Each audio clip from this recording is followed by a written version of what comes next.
How did this man's bare bottom help Britain win World War I? He looks really different with his suit off, doesn't he? Like, you wouldn't even know that was him. Give us a clue about the man. Did something go into his bottom or come out of it? Well... The man is called William Lawrence Bragg. He was a physicist. He was a Nobel laureate. In fact, he remains the youngest recipient of the Nobel Prize. He received it in 1915, along with his father, his famous physicist.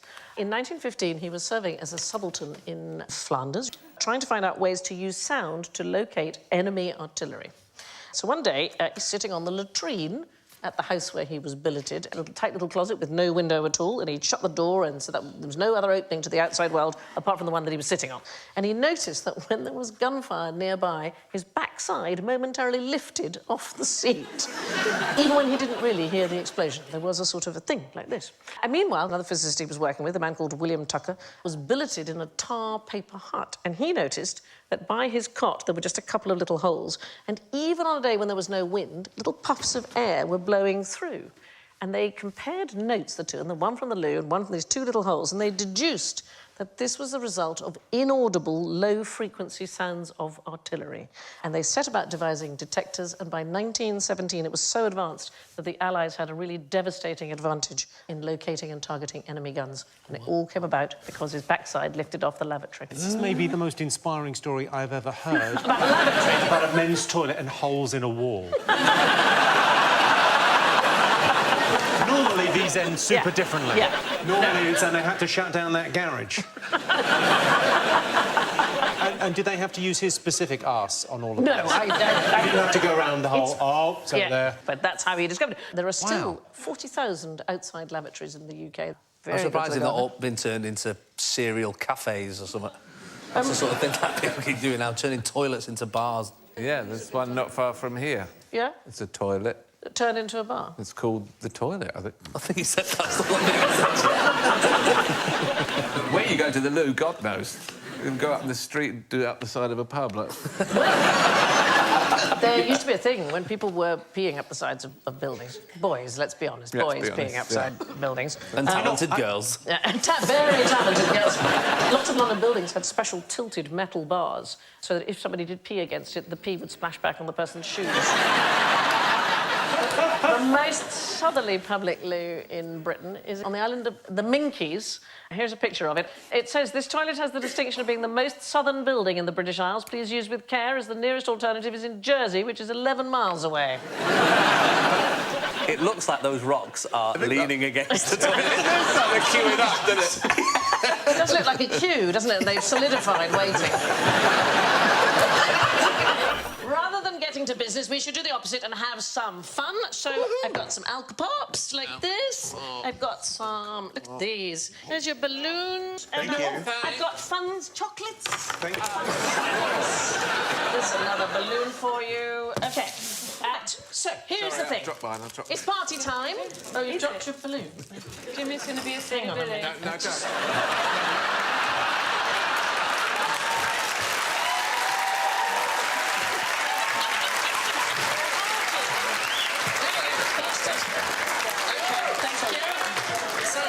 If you just... Could you hold up the red balloon for a second there, because it'll look like a Banksy. There you go.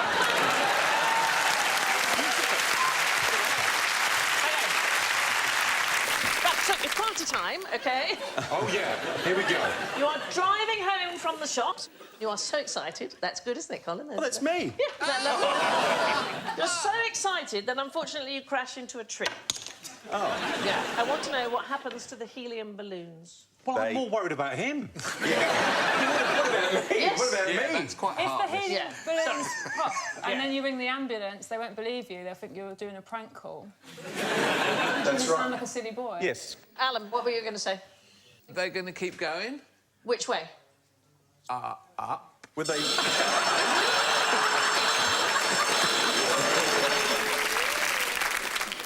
Is it something to do with the airbag? Because the airbag's going to get released and then there's another gas in the car.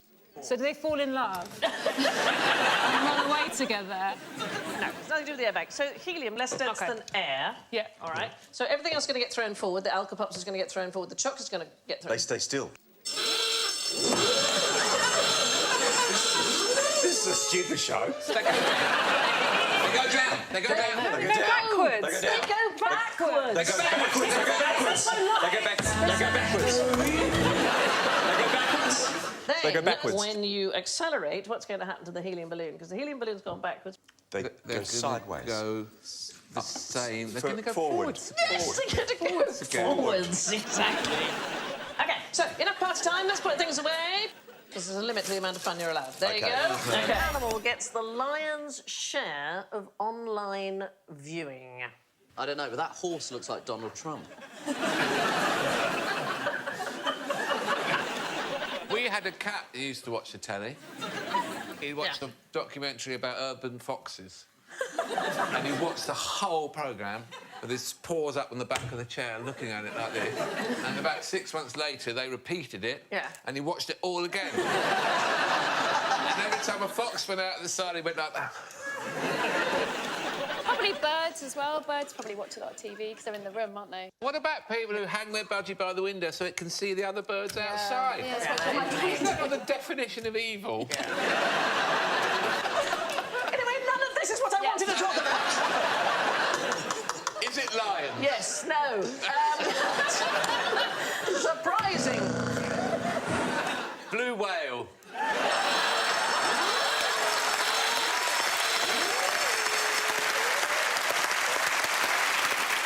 No. Surprisingly, there are more dog videos on YouTube than there are cat videos. So people always talk about cat videos. 65.9 million dog videos versus 65.3 million cats. The dog's just got the edge there. Why do we think that might be? Dogs are better than cats. Oh, that's the most controversial thing ever said in the studio. Yeah. I'm with you, Carrie. Thank you. Yeah. That's the Brexit of the pet world. In England, people would care more about that than they did about Brexit. Yeah. If you start slagging off dogs or cats. Yeah. Let's try it. People who like cats say cats. People who like dogs say dogs. People who like Brexit say Brexit. People who like people say people. That's me. Nothing. Hardly anything. I have to say that Google tells a different story than YouTube. There are 2.2 billion pages about cats compared to 1.8 billion about dogs. Yeah, people so going, why are cats shit? Why did I get a cat? How can I get rid of this cat? Did a cat slap you when you were a baby? Well, we're on the subject of Hell's Angels. We're now going to play... Where the hell's the apostrophe? Can you pick that board up there, darling? Certainly. So what I want you to do, we have written on it for you, Alan, Hell's Angels. Hell's I want you to Angels. put the apostrophe in the correct place, please. OK. Is it going to be angels belonging to hell? Yeah. That's it, isn't it? No? Oh, you learn it flipping... It's bound to happen, I wasn't hadn't it? even done it. I know. You were so keen. After the Go S on, up yeah. there, then. Try that, yeah, go on. Yeah. Go for it.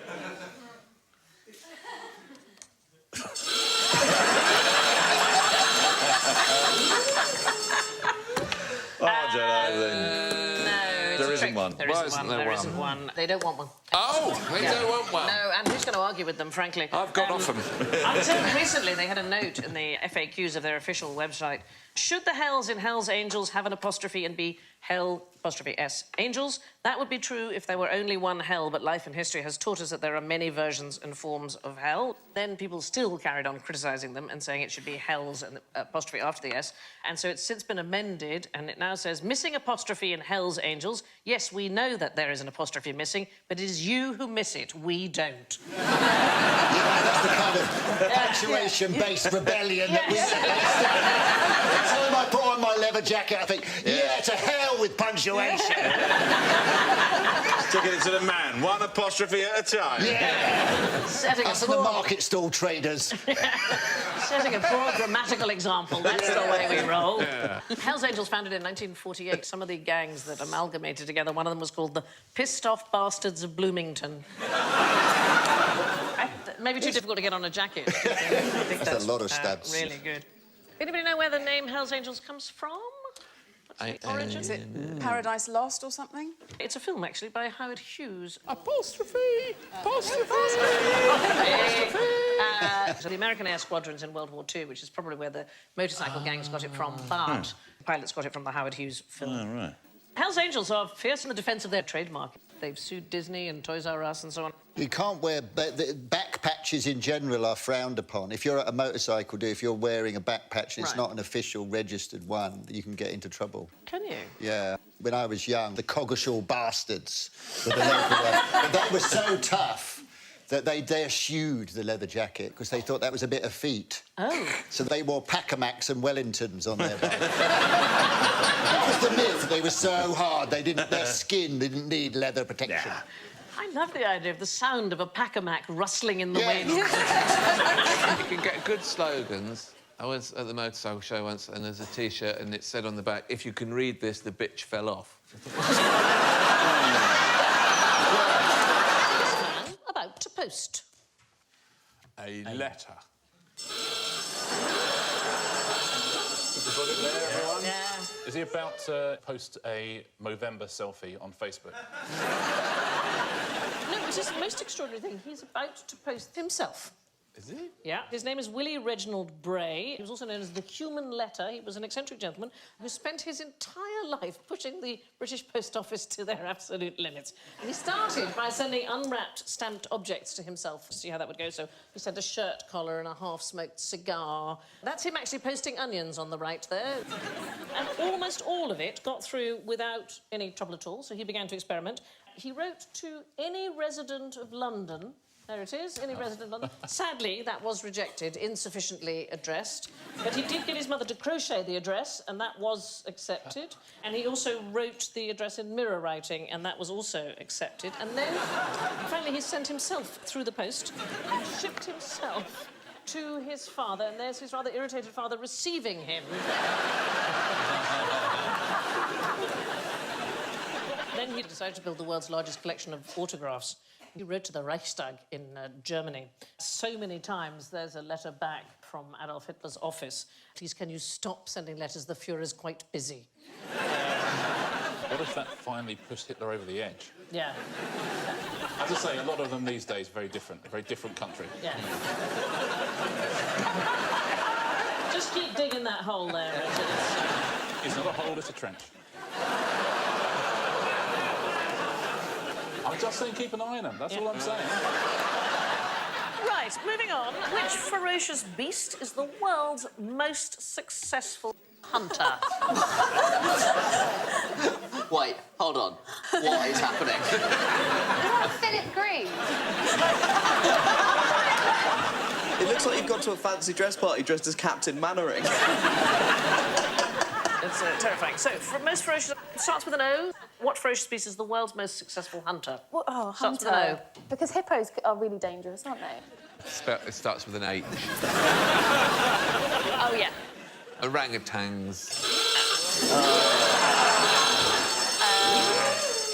Otters.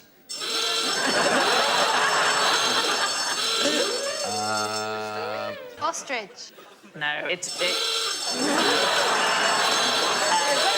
The audience have offered up octopus. Octopus is not it either. Not as easy as It is the creature that belongs to the order Odonata, so it is dragonflies. Dragonflies are What, they're killer? the most successful hunters. Oh, right. They are thought to have the highest hunting success rate of any hunting creature on Earth. It's between 90 and 95% success rate. And here is the unbelievable thing. They don't track their prey, they intercept it. They calculate where the prey is going to be in the future. So instead of chasing it like a lion might, they fly to where it's going to be and catch it there. So let's have a quick look. So there it is. It just seems to be minding its own business. And off it goes to catch its prey. Whoa. Now, let's have another look, because let's be really clear about where the prey was coming from. So have a look up in the red box, and you see the prey is coming in, and he's not flying towards it, he's flying away from it and over to the right and catches it. And it's the same thing that humans use to predict the future when they're catching a ball, but we don't really know how they're able to do it. There's a downside to being a dragonfly, I think, is the mating is very, very odd. Yeah. So the male is a dick. Oh. What does that mean? The male is a dick. It's got two dicks! Yeah. Two dicks!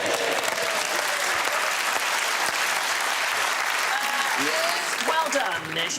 So the male has got two sets of sexual organs. So before inseminating the female, he sort of has to inseminate himself. He transfers sperm... I did that as well. transfers sperm from his testes to his sperm pouch and then to his penis. He's still not ready to inseminate because he's got a sort of shovel-shaped penis and he uses it to scrape out any sperm from other males before he then... yes. Who is clapping that? One bloke. There's a theory that is why the male penis is shaped that way, to remove any sperm, because they are assuming that woman probably has had sex with someone else. So it's a scraper? Yeah, it's a scraper. Very useful in the winter if your car's frosted over.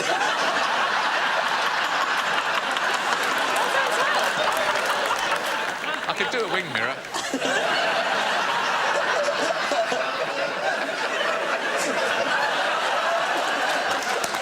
What's the scariest thing about this?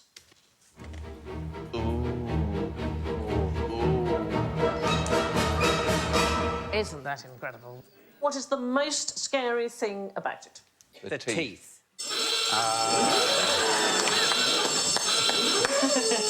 The fact that they can't go backwards. I'm sorry, that takes them a bit long to type.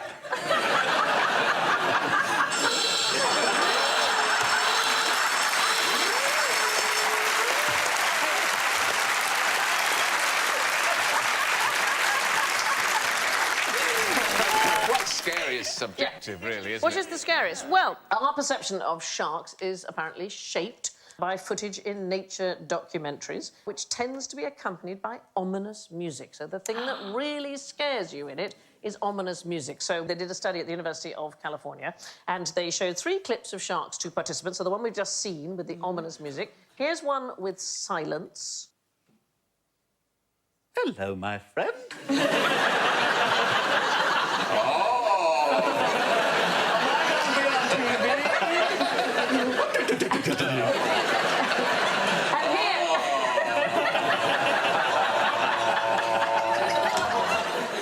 Have a look at this.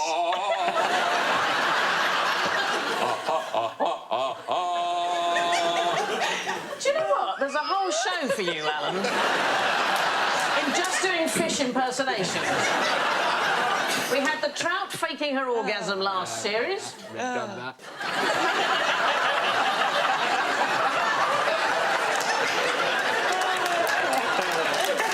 Different orgasm, same trout.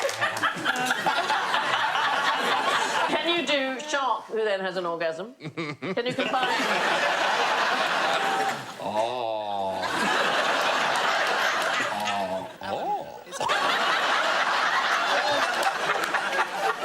Mildly surprised. Because they don't know they're going to have an orgasm. They haven't learnt about orgasms or experimented with themselves. And then when they have an orgasm the first time, it must be very alarming. My worry is watching you do them, that you haven't seen someone have one before.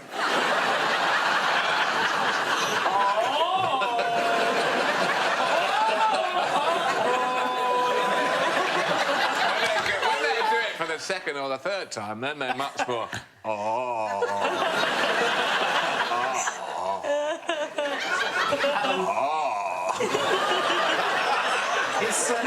Is everything okay at home, Alan?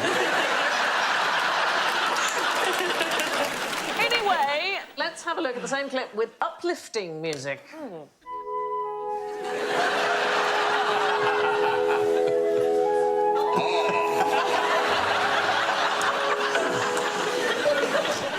But here's the thing, they aren't actually that dangerous, and the thought is that the ominous nature of documentaries leads the public to have a distrust of sharks, and that in turn harms their conservation funding. The truth is, sharks kill worldwide about 6 people a year, and the same number are killed by livestock in Britain alone. So a cow more likely to do you in than a shark. Moving on, where's this guy going with that ox, and what's he going to do when he gets there? Is it like an early boombox? I can tell you, as you can see, because he's able to lift it, that the cow has been hollowed out, and why might... Is it before the invention of birthday cakes? People used to get strippers to jump out of cows.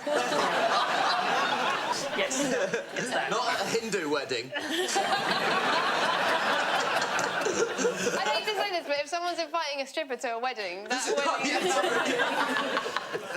Is it to scare off animal? It's another quite the animal? reverse. It's to be able To encourage. It's to be able to hide. This is Richard Kearton. He's one of the world's first wildlife photographers. So before the telephoto lens, in order to get a close-up, you literally had to get close up. So if you wanted to take, for example, a photograph of a bird's nest with eggs in it, this is Richard and his brother Cherry Kearton. Cherry, I know. They went, Richard, let's have something different. Cherry.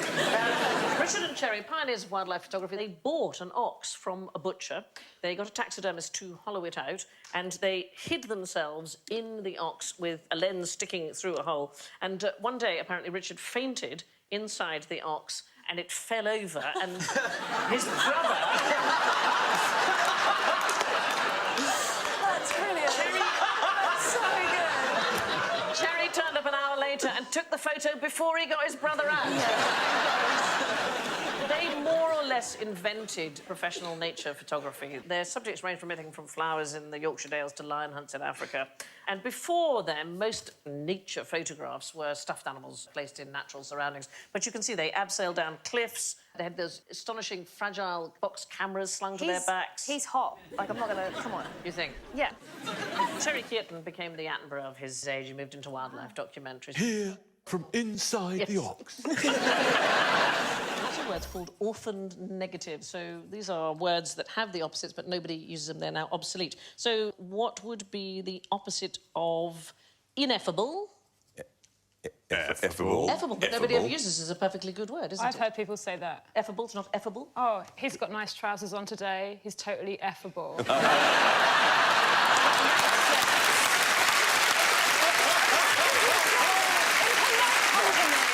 Yeah, well, funny, and thank you. I really appreciate it. They're very roomy. No, there are lots of good ones. Incessant. So cessant. Nobody talks about cessant anymore. Well, this is the weird thing about this word, OK? What it tells you in the dictionary is that cessant hasn't been used since 1701. What happened that year? They thought, you know, I'm done with that word. For you, what about disdain? Oh, yes, Because the opposite you're... of being a good Dane, yes, Yeah. a disdain. Disdain, Dane. Disdain. Yeah.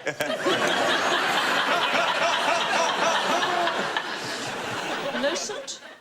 Anybody? Yesn't. Innocent. Innocent. So innocent, yeah, innocent was a criminal. Innocent. Until about the 17th century, so nocentum, Latin meaning to harm. Is nonchalant? Chalant. Chalant. Yes. I'm going to refer to you as Shallant. I like that. I think that sounds rather good. Well, Chalant. Yeah, Shallant and effable. Stopping you. To be fair, Jimmy, I had to have it pointed out to me.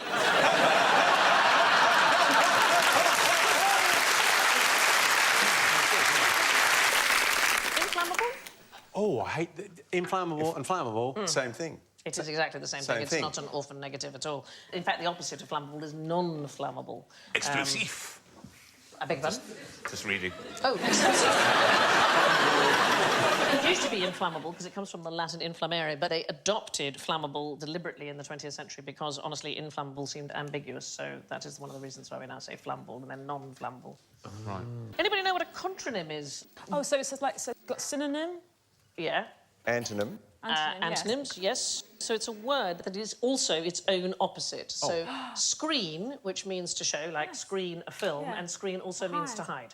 Another example, bound. So fastened to the spot and also heading somewhere. Oh, that's good. They're good, aren't they? Consonants. They're really... See, you like this? Fast, so moving quickly, and stuck and unable to move. It's the... And also, I always thought with fast food, the fast is not to eat, and then also to eat loads really cheaply. Yeah, there you go. I think we may need marijuana for this. Yeah.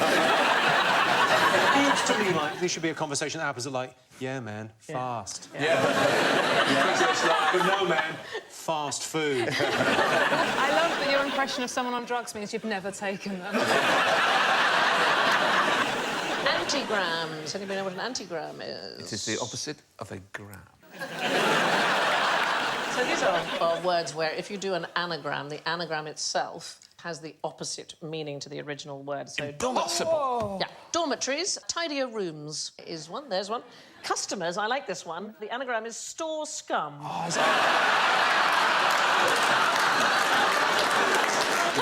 There's a few people out there working retail. Here's another one, an Antigram, a volunteer fireman. I never run to a flame. And 45 is an anagram of over 50. It's just a woman lying, basically. Now, what definitely won't happen to you when you sneeze? You won't have a 16th of an orgasm. Isn't it a 10th? Is it a 10th? That might be inflation, I don't know. Is there a little thrill to be had from sneezing? Apparently, well, that was the myth, that if you sneezed, you just go... You can't physically sneeze with your eyes open, isn't that right?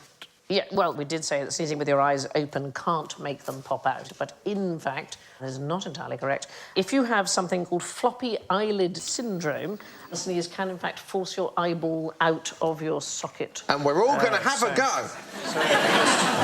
Like this. So it'll be like that, and then you... And out, say...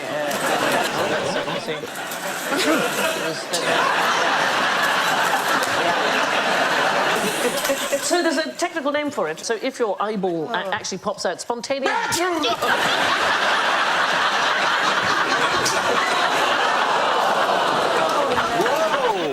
Spontaneous globe luxation is what it's called. So mostly obese men get this syndrome where your eyelid can pop out, so the upper eyelid becomes very floppy and it's easily turned inside out. What would the medical advice be if your eyeball popped out? Oh. Put it on ice. Get it back in as quickly as possible. Yeah, no, don't put it on ice. I think it's still attached, most likely. If it's still attached, look round corners that you couldn't previously look round. That's a good idea. Yeah. Keeping an eye on you. I think the main advice is to get a medical person to do it, don't you? And apparently they use a tool that looks a bit like a bent paperclip, which I think could be... Yes! It has happened. There was an American basketball player called Akil Mitchell in early 2017. No. He got poked in the eye during a game. He fell to the ground. He was clutching his face. And he described afterwards he knew something was wrong because he could feel his eyeball on his cheek and could still see out of his eye.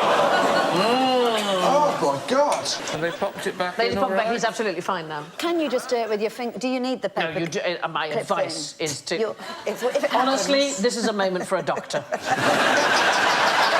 Please.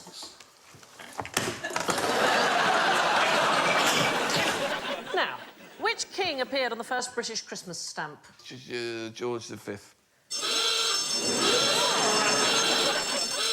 Wenceslas. Yes. Yes.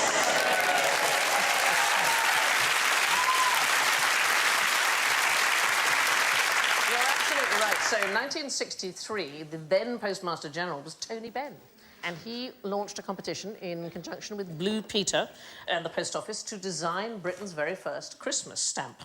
And 6-year-old Tasvia Shemza, that's her there on the right, she won with a Good King Wenceslas design. And James Berry, next to her, he got a 1 6 stamp, but here is her stamp. So he was the only king on the stamp, because, of course, the monarch is Queen Elizabeth II. And Tasvia is in the audience. There she is. There she is, all grown up. Oh. Congratulations.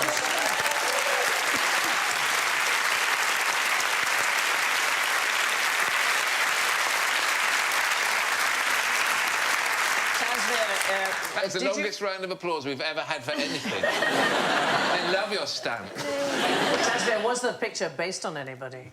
Well, it was indeed, yes. It's not King Wenceslas, as people say. It was actually a picture of my dad. Oh, a picture of your dad! Oh, there he is. I think you did very well with that. Sorry, if your dad is wearing that hat, I think he's a bit above his station, isn't he? What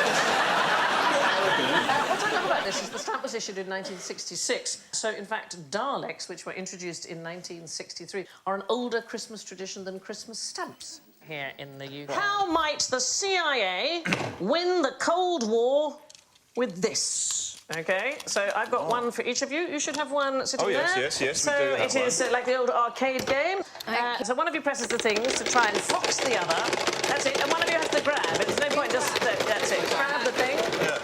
Oh, Bill, very good. Have you got that? Yeah. I have to do that. I'm not doing it. I'm not doing it. Keep harder, that's it. Are you regretting giving us these? I am now, yes. so... It's not like Kazakh lottery or something. No, it's not the lottery. What other bits of the game might you use if it wasn't the balls for the lottery? The grabber. The grabber, yes. So the CIA, what would they use it for? Torture. Grabbing the balls of a spy. Yes. Torture. Yeah, no, it's not that at all. We're going to head to an O area. We're going to go to oceanography. Oceanography. OK, and using a... getting submarines. Yes! out. Yes! No! Yes! Absolutely right! Yes! That is absolutely right. The CIA used the biggest claw grab ever constructed to get hold of a Soviet strategic ballistic missile submarine which had sunk in the Pacific. So, in 1968, they began Project Azorian, and the aim was to recover the Soviet sub, K-129, and they got a ship called the Hughes Glomar Explorer. And from the outside, it looked just like any other ship, but in the middle, the major portion of the hull could be opened up underwater to reveal a vast... Oh, my God. It really is like a movie. Look at that. Wow. To reveal a vast internal... they called it a moon pool. Does the boat not sink at that point? Apparently not. And they put down the largest, so exactly like you've got in the game, the largest grabbing claw. Like one of these? Yep. Nicknamed Clementine. And they put it right over the wreck. But what always happens in these arcade games when you grab something? There's no grip. Yeah. Then it's immediately released and you get the bunny you didn't want. Yes, that is exactly what happened. They got a bunny. Well, an underwater rabbit. Oh, thank God. I thought no one was going to come. I thought you were going to say that nobody on the boat had any change. Yeah. They were like... No, halfway up, they dropped it. Two-thirds of it actually broke away. So they did manage to get a third of it, which fortunately had 2 nuclear torpedoes on it and a, cheap watch. They nearly dropped those then. That would have been... That would have been bad. But where was this then? In the North Pacific. Wait a minute, is this true? Yes, it's absolutely true. Happened in 1968. Yes. This is an amazing show. And then there was another experiment where they had these nuclear silos and they kept popping. They didn't know which missile that the silo was going to come out of. So they got a giant hammer and they just tried to whack it. And it's called Whack-a-Nuke. Talking about amusement arcades, the claw machines, March 2017, a 3-year-old Irish boy called Jamie Bracken Murphy, he so wanted a furry dinosaur that he climbed up the dispensing chute and into the machine. They're going to try... There's a child there! There's a child there! To grab him out. Get him around the thing. He wouldn't come out without the dinosaurs. He'd got 2 furry dinosaurs. So, in the end, he was rescued by a passing fireman and he was allowed to keep the dinosaurs, but I think so he should be. Why is the second smelliest man in the world so frustrated? Is he frustrated because everyone's like, boy, you must be the smelliest person in the world? And he's like, yeah, you'd think. You'd think. Do I have a certificate? No. Is it Boris Johnson? It's a cattle herder from India called Kailash Singh. He stopped washing in 1974 because a priest told him that he would have a son if he didn't bathe or cut his hair. So it's 40 years later, he hasn't had a single bath or a shower. He's got 6-foot-long dreadlocks. He's father to 7 daughters and no boys. Can you believe he's had sex at all? It's breathtaking. There's the lovely place of Varanasi on the banks of the Ganges there, where he lives. His family did once try and force him to bathe in the river, but he fought them off and said he would rather die. So they killed him? Yeah. But he now says he's going to wash in the next life. Oh. That's his plan. But he is only the second smelliest man in the world. The person currently believed to be the most unwashed man in the world is Amul Haji. We don't have a picture of him. I don't think it would be too much for the camera. No photographer can get near enough. Use the zoom! It's too much! The lens is fogging! He hasn't washed for over 60 years. He lives, not surprisingly, in a remote village. You'd have to be like the cheaters. You'd have to set up a camera and then try and Where's his village? He lives in southern Iran and he lives on roadkill. He gets more and more attractive as you go through. He particularly likes porcupine and he smokes animal dung in his pipe. And if he needs a haircut, he burns his hair off with fire. Hey, stop looking at me. It's time for Alan's occupational hazard, the round that we all call general ignorance. Fingers on buzzers, please. Who do you go and see to get your eyes tested? David. Optician. Oh. No, why not? Davies.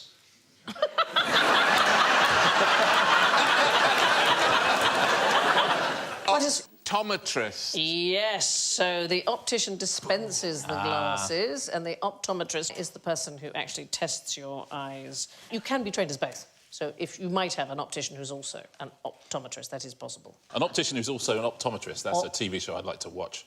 Crazy maverick optician who does optometry as a sideline. Why might poor eyesight make a good impression? Do you seem aloof and therefore people respect you? When you can't see them, Yeah. you don't rear back at their hideousness. Or try and jump them because of their beauty. Yeah. So either way, your response is muted. I have very bad eyesight, even with glasses, so I can see virtually nothing. But it does mean, you know, in all the Hollywood movies when they used to sort of... Yeah, I see... Can I say thank you very much? So everyone looks like they're shot through a filter. OK, so it is about that. It's to do with impressions. Oh, is it because Monet and Manet had bad eyesight and that's It's why they painted absolutely to do. Many of the Impressionists suffered from very poor eyesight. That explains a lot. I'm very short-sighted. Without glasses or contact lenses, things look a bit like an Impressionist painting. I was in a hotel in New York recently and I was walking down a long corridor. At the end of the corridor, I saw this painting, which was that is beautiful. Like a big... It was abstract, it was red and white and all kind of stuff. And I thought, when I get to the end of the corridor, I'm going to see what that is. And it was a fire hose. It was beautiful.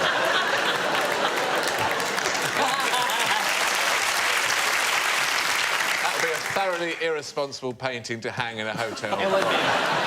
Well, Monet's unusual colours may be down to his cataracts, but he's not the only one. Degas probably had maculopathy, so it's a retinal disease that affects your central vision, and that explains the increasing blurriness in his paintings. And it is thought that Van Gogh suffered from lead poisoning, and that can make your retinas swell, and you start to see light in circles, so very like the Starry Nights. And Van Gogh also treated, of course, with digitalis for his epilepsy, and that drug can cause you to see in yellow or yellow-green, and that could explain his increasing use of yellow in later works. Name an endangered mammal that eats bamboo. Panda!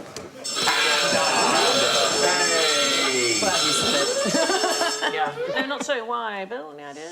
Well, they're not that endangered. They're no longer endangered. They're all over the place. They're vulnerable. You can't go in any shopping centre in London without them taking up all the seats. Yeah. Elephants eat bamboo. Is there a right answer? There is a right answer, but it isn't panda because they are no longer designated as endangered. Tree sloth. It's a golden bamboo Eater. lemur. There, look, how cute is that? Little face. A bird of prey!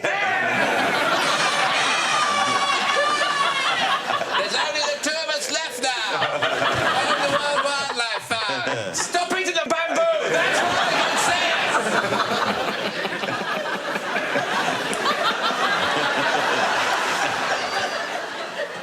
We're making the same mistakes again and again and again.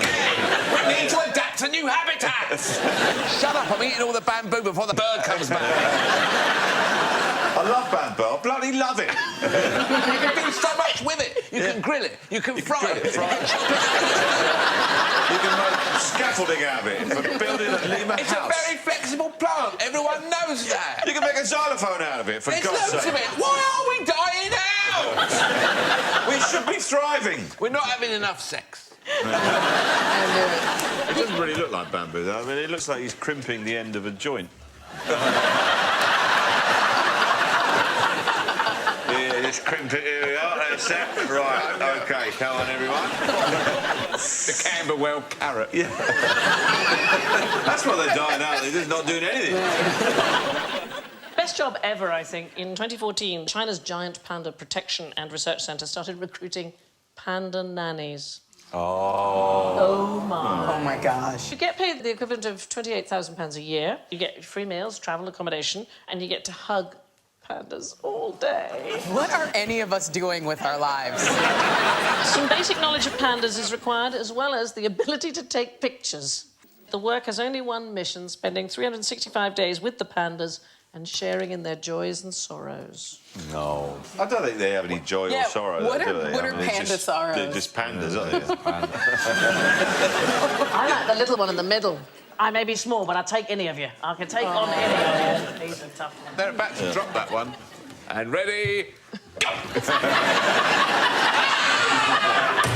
It would just be the softest crash in the world. though. This one, this is my favourite. Yeah, this one. That's the best. Show business.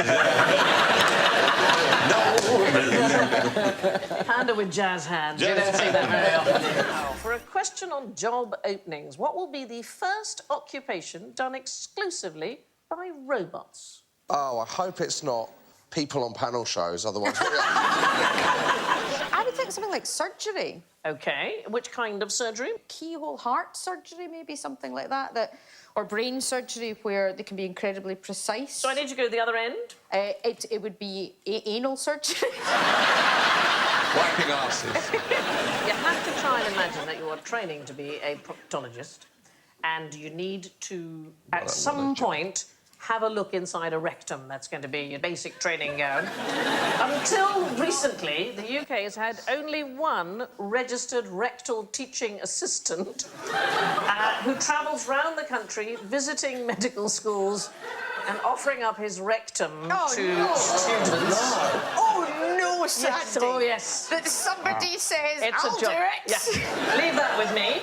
So, there are some problems with this. You'd definitely make up what you did for a living, wouldn't you?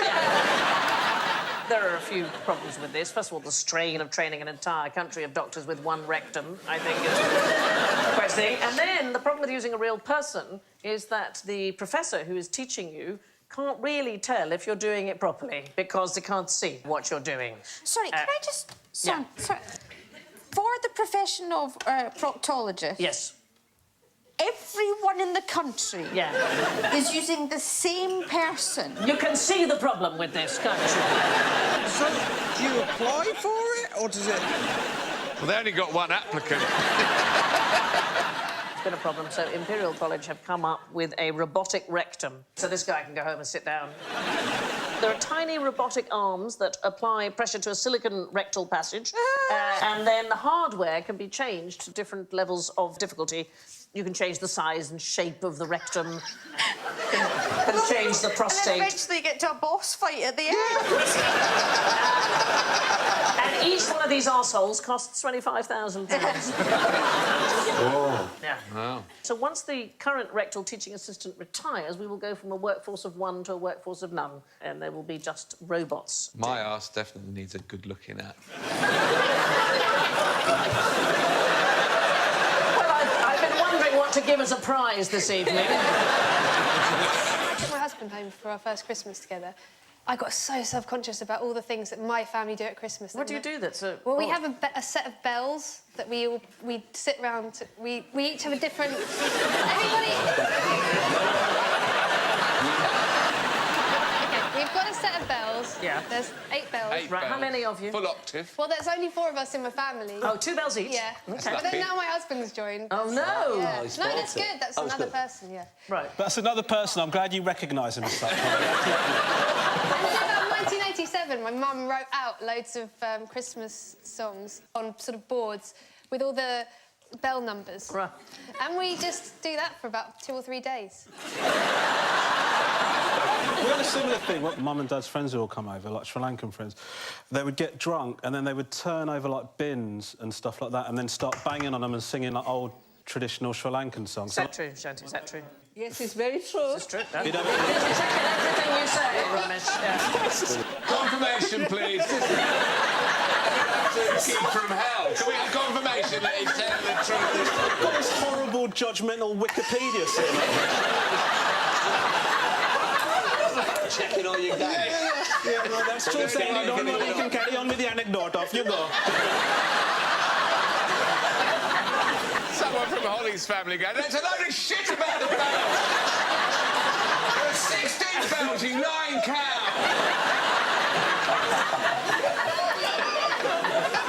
So, like, they would get, like, buckets and turn them over and then just, like, my dad would just be... like that for, like, hours. Do you two live anywhere near each other? Links up, done a little tour, coffee and cream on the road.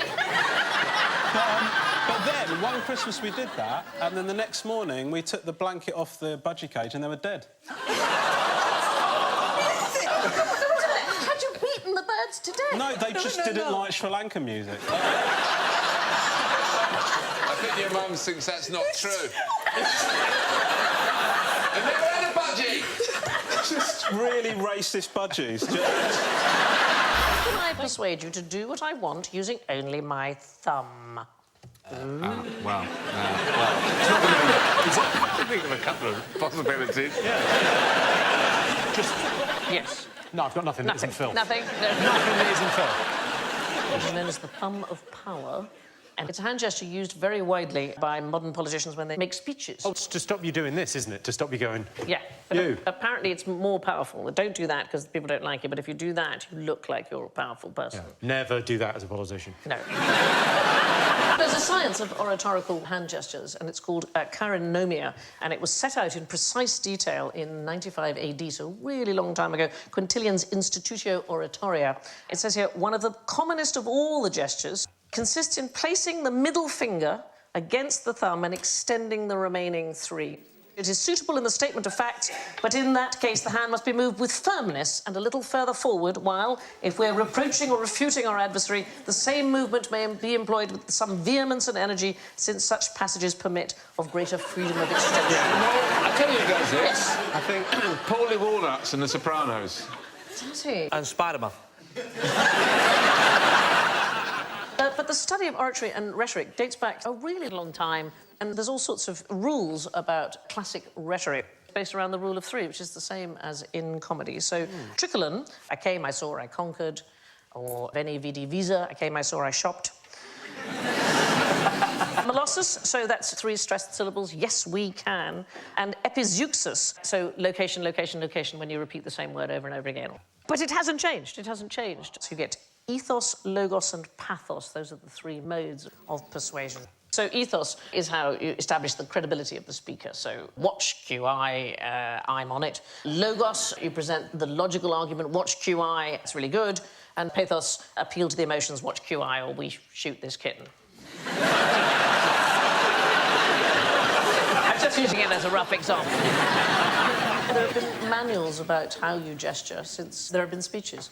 This is a wonderful one. Well, I've done this on a stag do.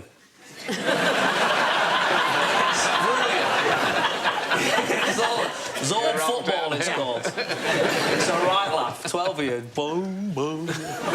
We didn't dress like that. Bob, dob, do. Bob, dob, do. Bob, dob, do. Ow.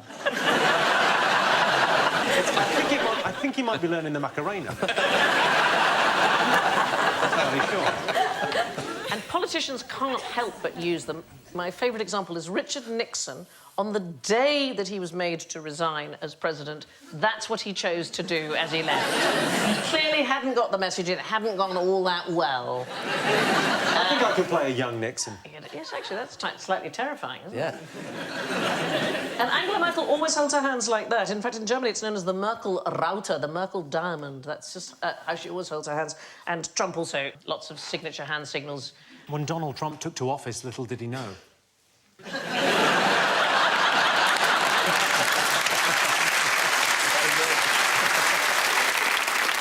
Angela Merkel's one. It's like she's going to go open the door, see all the people. It does. So it has the steeple, and then, oh, look.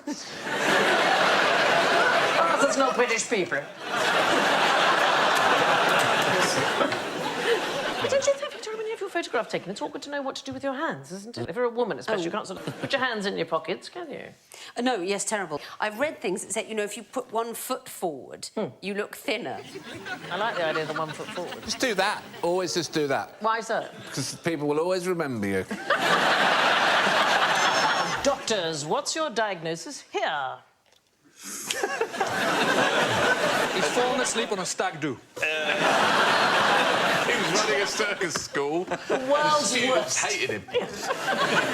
It's a party game, is it? Pin the sword on the nutter. So this is possibly one of the earliest anatomical drawings for medics. He was known as the Wound Man. It's a medieval image, first printed in a book, 1491 in Venice. It's all the various things. So he's been injured, if you look there, with daggers, he's been shot with arrows, he's been lacerated, he's been stung by bees, scorpions, been clubbed in the head, bitten by a dog, scratched by thorns, blasted by cannonballs. He's definitely got plague and bad spots, and he appears to have a toad in his stomach. So it's, as it were, the contents page to the book. What a shame, though, for a guy who obviously looks after himself and goes to the gym. To go down like that. Yeah. He eats paleo. Yeah. You know, he's really healthy, thought he'd have a long life, and then... Yeah. All of those things happen to him. He's a curious contradiction, though, because he doesn't look after his appearance enough to remove a sword from his head. No. He does buy his underwear in agent provocateur. Quite snug. They are on the tight side, aren't they? Yeah. Ironically, that's the most pain he's in. Yeah. But it's gone right up my arse, that. He's come back from a sort of Civil War reenactment, you know? So, how'd it go? Don't ask. Nick the armour. I've left him with pants. Look at this. He's going to go to the doctor, and the doctor's going to go, I'm going to try something new, hear me out, don't poo-poo it straight away. It's called acupuncture. They also had one for women. It isn't just the Wound Man. They had Disease Woman. There she is. Is Marvel running out of superheroes? Disease Woman. In the United States, they have an exceptionally complex system for categorising injuries. It's called the ICD-10 system, the International Classification of Diseases. There are 140,000 detail codes for different complaints, and they are extremely specific. So they include bitten by orca, forced landing of spacecraft injuring occupant, asphyxiation due to being trapped in a car trunk, burn due to water skis on fire. That's really hard. How could that ever happen? That is so unlucky. My absolute favourite, hurt at opera. Otherwise known as the Abraham Lincoln. Yes. The first attempts to categorise disease is in this country the bills of mortality, and there was a man called John Graunt, who was actually a haberdasher, but he was very interested in trying to work out the various things that people died of, so we're talking 16th century. And he put together these bills of mortality, and they're great. If you have a look, these are the different things that people died of. They are just gripping in the guts. 1,288 people died of that, gripping in the guts. Gripping. Lethargy's already my favourite. That's a good one. I can't bother. That's the way I want to go. Too lethargic to live. I quite like frighted. 23 people died frighted. Killed by several accidents. I like just found dead in the streets. What? How did he die? I don't know, just found him. Some of these bills of mortality, they just had cause of death suddenly. That's it. That'll sort you out. Yeah. Teeth and worms. How do you die of teeth and worms? 2,600... I tell you what, look, Wound Man would have read that and go, yeah, I've had that, I've had that, I've had that. You can't learn to ski jump without breaking legs, and you can't make an omelette without... Breaking eggs. And we're off and running. Yes. But you're going to show us how you can. You can make an omelette without breaking eggs. In Japan, it's called a golden egg, as we shall demonstrate. What you need to do is... Get a chicken. An egg. It's in a pair of Well, tights. it's in a stocking, so I'm going to pass this to you. And what you need to do is you need basically to break the membrane that is round the egg yolk. That is called the vitelline membrane. It's a protein fibres. And what you do is you spin it like this, and you're trying to shake the egg. And actually, it's one of the good things when you let go, it does that. I've got a very expensive suit on at this point. Ah, OK. Just spin it gently, it would be the thing. Yeah. I don't think we've ever had anybody who's worn expensive clothing on this show.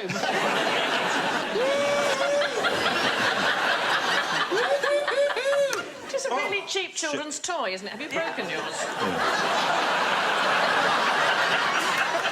So you spin it and you mix up the egg inside the shell. Right. It's actually quite tough to do. I cannot make it go any further, Jim.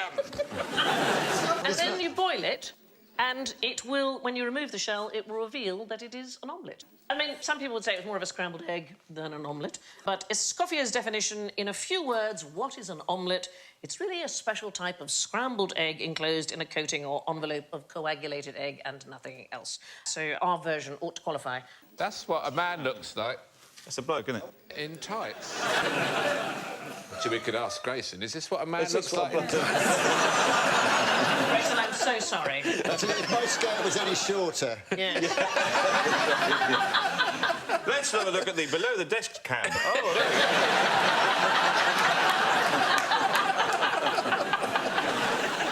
go. OK, I have a question for you all. Here is OK. a bottle Right. with an egg in it. How did it get in the bottle?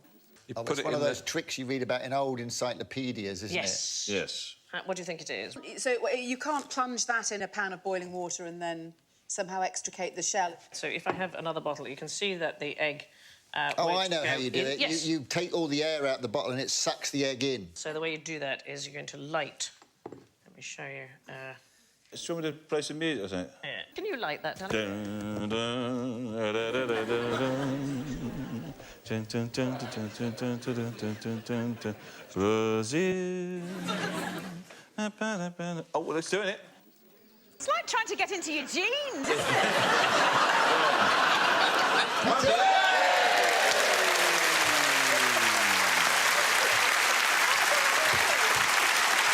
That is what happens when you get Eric Pickles and you try and get him out of an aeroplane.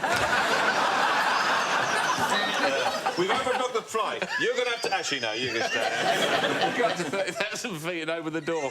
I've got one more trick. So this is a little bit hit and miss. Go on. But I will do my best. When it works, What it's is this? absolutely fantastic. I have to be more Can you hit constant. it the other way? I've got to be more... No. Go on. This'll work. A little bit orange, very oversensitive. Donald Trump.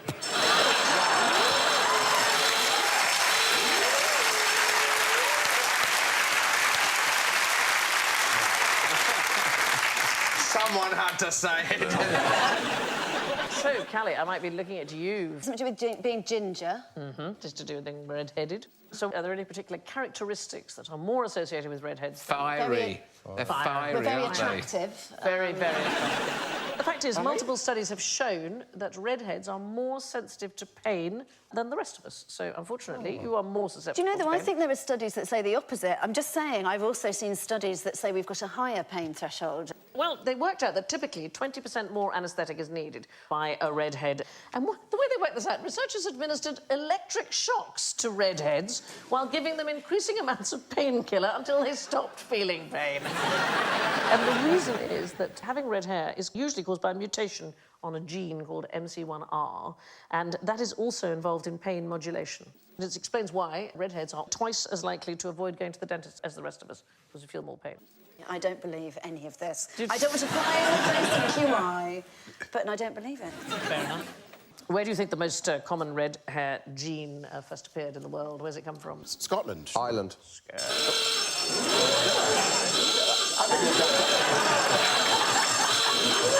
It's got to be Scotland. Scandinavia. No, it isn't. It's Asia, in fact. It's Central Asia. But it's very common in various parts of the UK. Why do you think that might be? Maybe surely it's the lack of sun. Yeah, it's perhaps, got to be the climate. in places like Scotland. I mean, look at our Scottish cousins. Yes. That their skin isn't just sheet white from the lack of sun, but their hair is turned red as it attempts to start its own fire for warmth.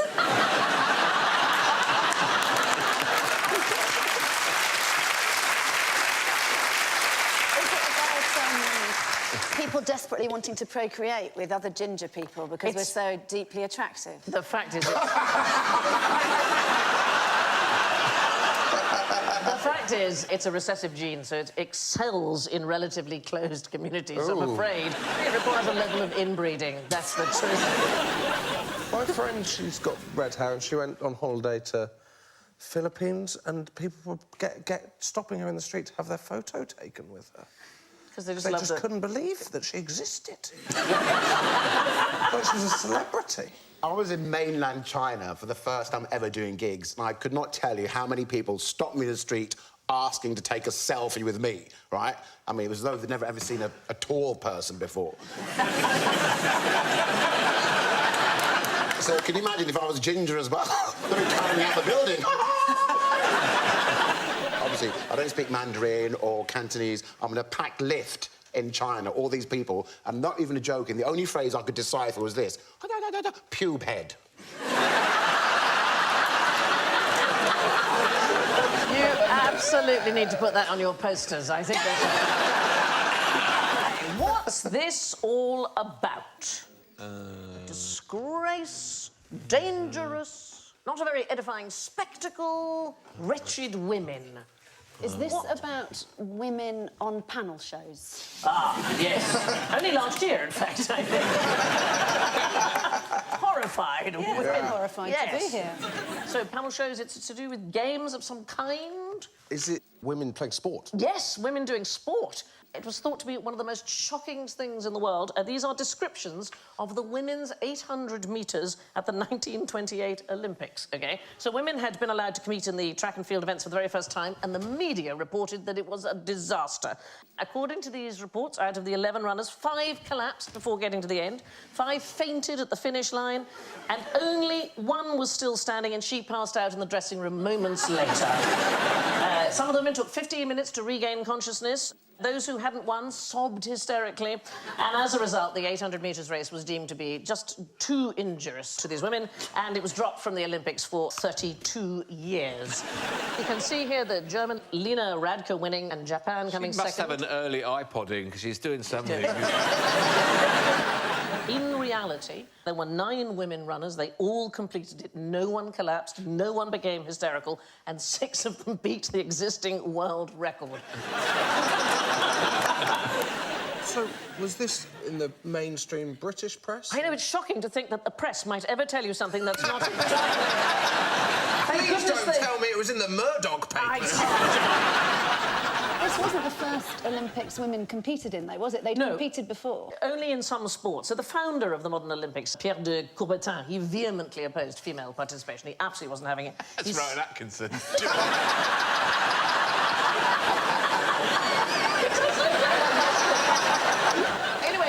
Pierre de Coubertin, he vehemently opposed female participation. He said it would be impractical, uninteresting, unaesthetic and improper.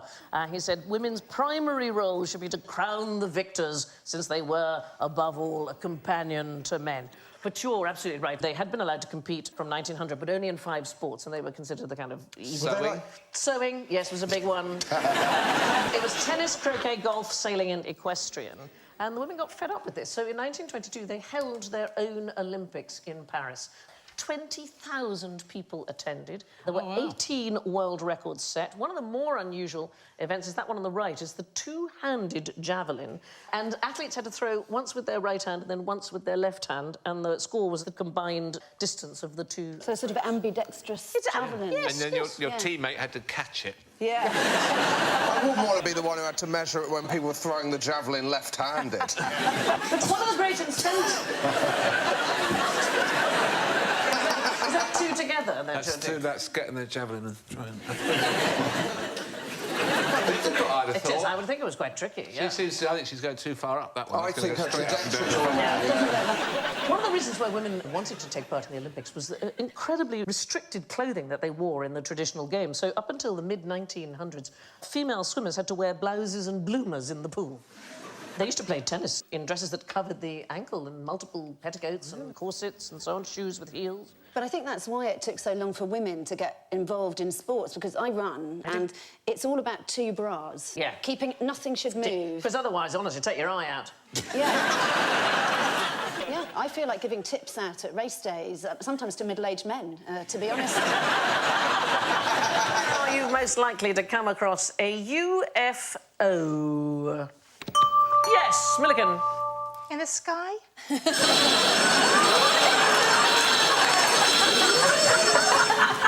Anybody else? Yes. Reading. Not much happens in Reading, so... Don't you think they want to go somewhere where the stuff is happening? No, because they want to be secret. The whole of Reading could be aliens, you wouldn't even know. Why do they want to be secret? This big assumption that they come here all this way and then just hide. Somebody knows a lot about them, don't they? Near airports, because they always look like planes, weirdly. Yes, that is quite a strange thing, isn't it? They Yeah. do look a bit like planes. And the answer is the ocean. The most common and most dangerous UFOs are unidentified floating objects. Usually pieces of lost cargo, and they lie along the shipping routes just under the surface. They can damage ships tremendously. Between 2008 and 2013, an average of about 1,700 shipping containers were lost at sea. Look at this picture. That is seriously bad packing, isn't it? And surely not in one go. Well, about half of those 1,700 came from a single ship, the MOL Comfort. The ship actually broke in half and all the containers went into the sea. Well, that's fair enough, then. That yeah. wasn't careless, No. was it? Some of the strange stuff that has washed up on the sea. In 2008, a 6-foot-tall Lego man, my people, washed up on Brighton Beach. Oh, that's amazing. The really extraordinary thing is I've been trying to find out what happened to it. Just swam off. If anybody knows, please, could you let me know? I want to know where the Brighton Lego man is. I'd like to come and say hello. Why is it never a Lego woman that's washed up? Because the Lego woman wasn't beach ready. What do vegetarian goat suckers eat? Right. Can you show that on television? I think that's taking vaping too far. So vegetarian goat suckers, what do they eat? He must eat the rest of the goat, surely, before it becomes his instrument. It's a vegetarian goat sucker. So... Well, just know you saying that. What's a goat sucker? It's a kind of bird. It's an order of birds called goat suckers. And they were named because there was an ancient belief that they lived nocturnally sucking the milk from the teats of goats, which sent them blind. Oh, God. Oh, I know. Feels like a fun-size owl. Well... Like if you're like, oh, I want to get an owl, but I haven't got the space. Yeah. I've got one of these. They're called oil birds, also known as guacharo, and they are the only vegetarian species of goat suckers. Most goat suckers eat insects. These oil birds eat fruit. So you said that like it's like a huge surprise to us. Well, I've only just heard they existed. You went, these are the only ones that are vegetarians. Well, I've just found... I mean, I literally couldn't care less. I'm speaking on behalf of everyone in the room when I say... Yeah, these are the only vegetarian ones? Well, let's get this down. What are you talking about? You've lost your mind. They live in caves in the northern part of South America. Well, no wonder they're vegetarian. What is there to eat in there? Well, the thing about them is they get so fat from the fruit that they eat that they become incredibly plump, and there's an annual oil harvest where people take the plump babies, in their thousands, the local people, and they render them for the oil, because apparently it's excellent for fuel and also for cooking. Do they still suck the goats? Nobody sucks goats. It's... There is no goat sucking. How do you get the oil out of the bird? Well, like you can render any bird for its fat, can't you? If you ever cooked a duck, you can get an enormous amount of duck fat. Imagine a world where I've never cooked a duck. Okay.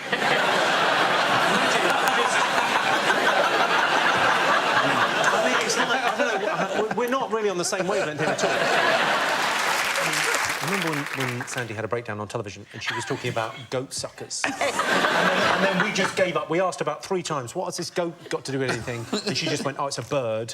And then she kept on talking about goats for ages before, but then we just let it go. People are at the tipping point. They say it was one show too many. And she explained to everyone, it's the only vegetarian goat sucker, but it doesn't suck goats. It doesn't even do it. And she thought it made sense. Yeah, and then she was someone's mother-in-law, and then she ended up in an asylum. We went to visit her. There was an ancient belief that they sucked the teats of goats for the milk, but they don't. Sometimes in the old days, they got things wrong. Thousands of years ago, somebody went, I bet they sucked the teats of goats. Yes, exactly. Let's call them goat suckers. And yes, then everyone else went, but they don't do that. I've named them now. Yeah. Okay, I've written it down in the bird book. It's like that joke, you shag one sheep. Yeah, exactly. What's the biggest thing in the ocean that you've never heard of? Oh. Well, I mean, we've never heard of it, so it's difficult for us to name. Yes. That is true. Yeah, so Should we have a stab at it? Yeah. The shadow there. Blue whale.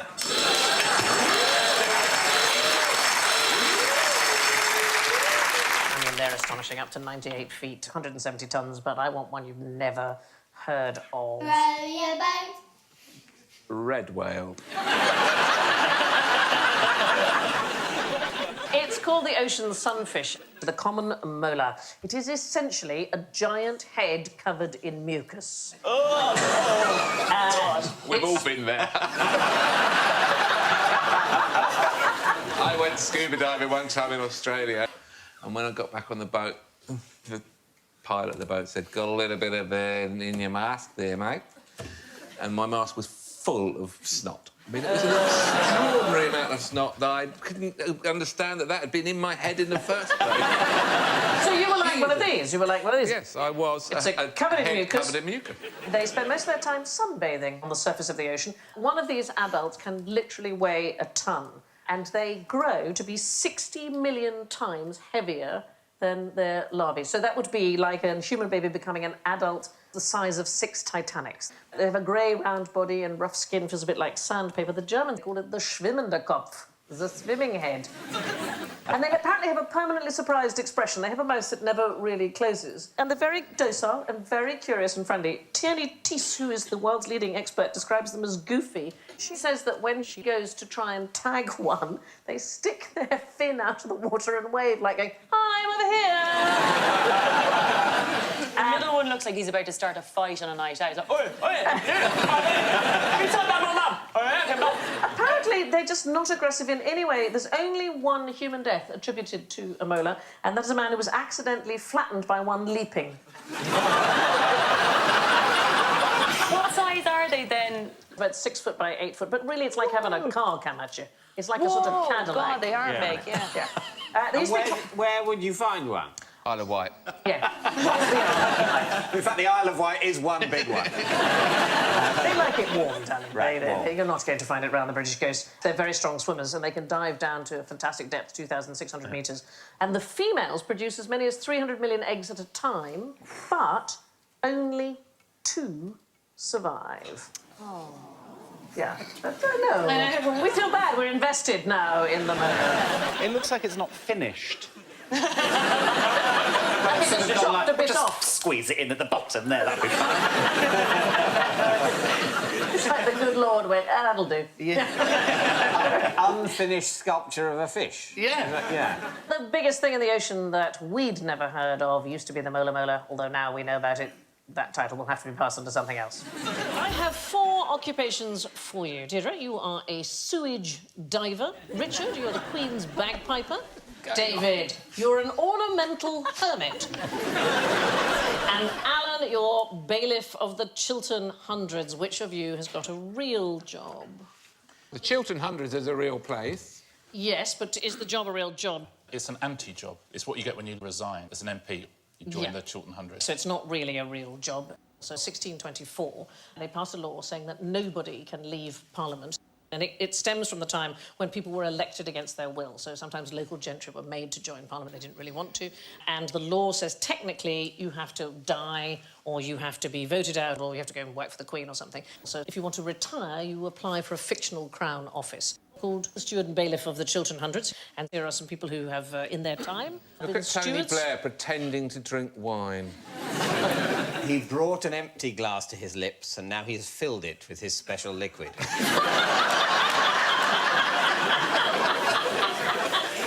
Then he passes it to the person next to him, they drink it, and then they like him. So let's go back to the sewage diver. What do you reckon? Did it a real job? Well, it's a shit job, isn't it? It is look at that. It is a real thing. So they have wading. There you go, yeah. But that's not a way to resign if you're an MP. I think that would be quite popular. That would be a good way. I wish to leave politics, so Yes. now I will immerse myself in excrement. Yes. Hooray! Who would do this job? I used to be a sewage diver. It was just going through the motions.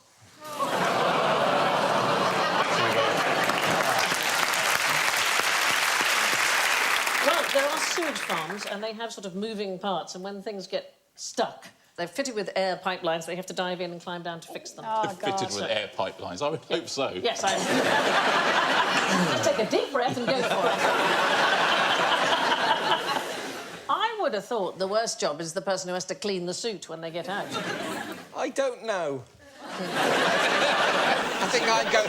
Presented with that Yeah. Terrible career choice. I think I'd go for cleaning the suit.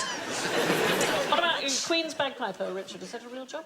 Well, she's got everything, hasn't she? The Queen. So, yeah, gosh, I'd imagine so. She is really keen on bagpipers, isn't Well, she? she inherited it. Queen Victoria was terribly keen. I mean, mad keen. There was Mad for the bagpipes. Yeah. There was no telly then, so, you know, fair enough. It was much easier in the days when all you had to be better than was a bagpiper. Yeah.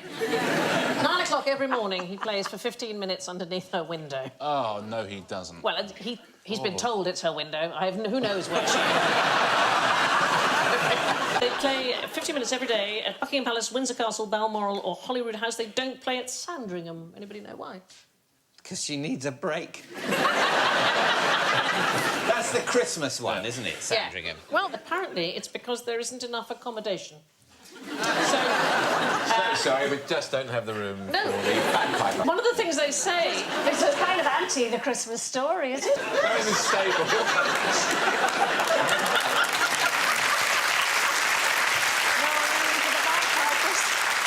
And when he's not bagpiping, he's a page of presents, but I have no idea what that is. A page of presents is Santa's list, isn't it? I'm going to give you an extra point, because that's the cutest answer anybody's ever given. What about the ornamental hermit, David? What do you reckon? I think, didn't the sort of very rich, mad aristocrat that built follies might think a folly would be even more fun if it was permanently inhabited by someone employed to sort of be there and be a hermit? You're absolutely right. It was very fashionable in the 18th century, and they liked people to sort of dress up as druids, and they lived in caves. If the landowner couldn't afford a hermit, because, you know, they're pricey, they saved money by having just the hermitage and telling everybody the hermit was out. OK. Who am I talking about? A great beauty. Pouty lips, long legs, good posture, firm ears, and spits in your face when you annoy them. Camel. It is a camel. Yeah. Indeed. Pouty lips? Pouty lips, yes. There you are. Look, they have naturally pouty lips. Every year, the government of which country is the only one in the world begins with O? Oman. Oman runs a camel beauty contest. So I've got the guidelines for a beautiful camel. Well-proportioned body and face. Essential. Essential. Yeah. A long garib. Anybody know what the garib is? The penis.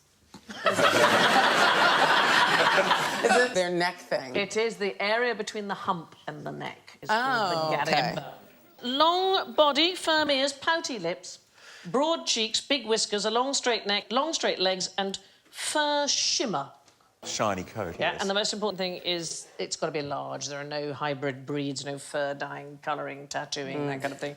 The natural look is what they want. But there are other animal beauty contests, and one of them is held here in the UK. It's an annual tarantula beauty contest. So we are going to have a look to see how beautiful tarantulas are. Please welcome zoologist Mark Amy.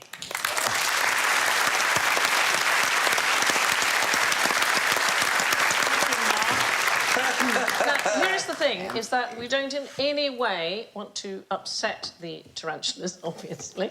Don't open the lid. So, Don't open the lid. Don't open the lid. Only one person is going to handle... This is Rosie, the tarantula. Don't. And Bill's volunteered, haven't you, Bill? Yes, I have.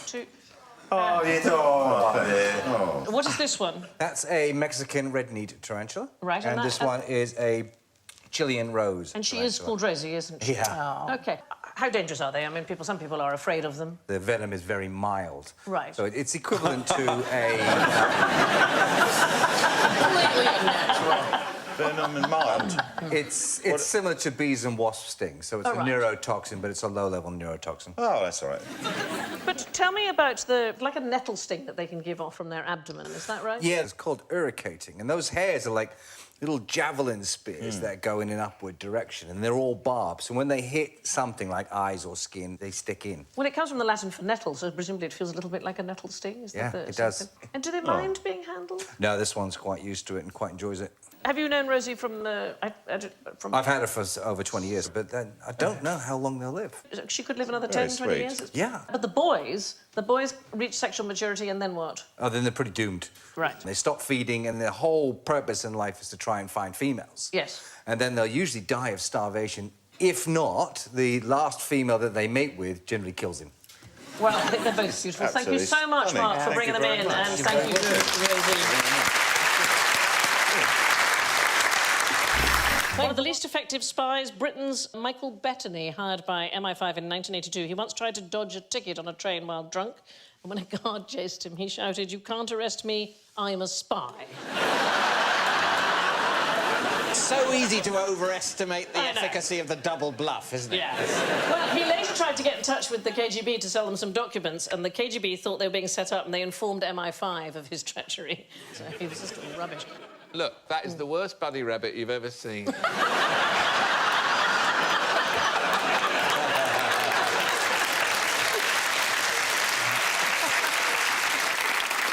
Probably the worst spying operation happened in 1940, and this is one of my favourites. A dozen German spies landed in Britain, and they were all caught almost immediately. One walked into a pub and asked for a pint of cider soon after 9 o'clock in the morning. They weren't allowed to serve alcohol before lunch. Half a litre of cider? Straight away, please. Another couple were stopped while cycling through Scotland on the wrong side of the road, and when they looked in their bags, they found to contain German sausages and Nivea hand cream. And I what a combination! I know!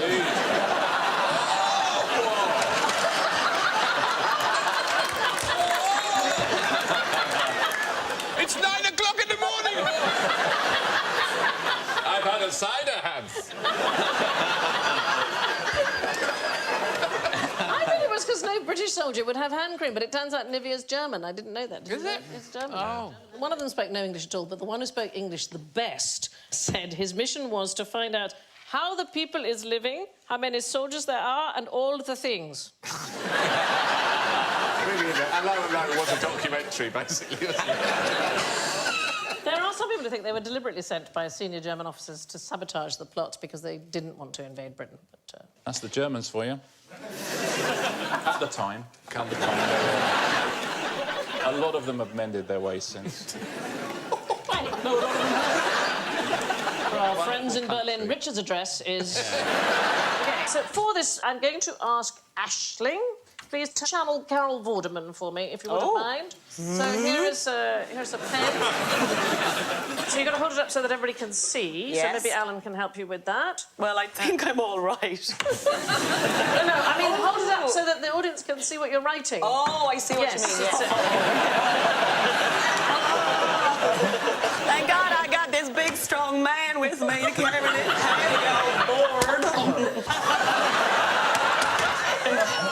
There's a gentleman wearing a T-shirt that says love is something. Any random number, please? Just a single-digit number? It wasn't a difficult question. Not that many of them. 8. Write that down, please. OK. Just to warn you, you're going to write a 3-digit number, and there's going to be quite a lot of numbers. So 8. Oh, dear God.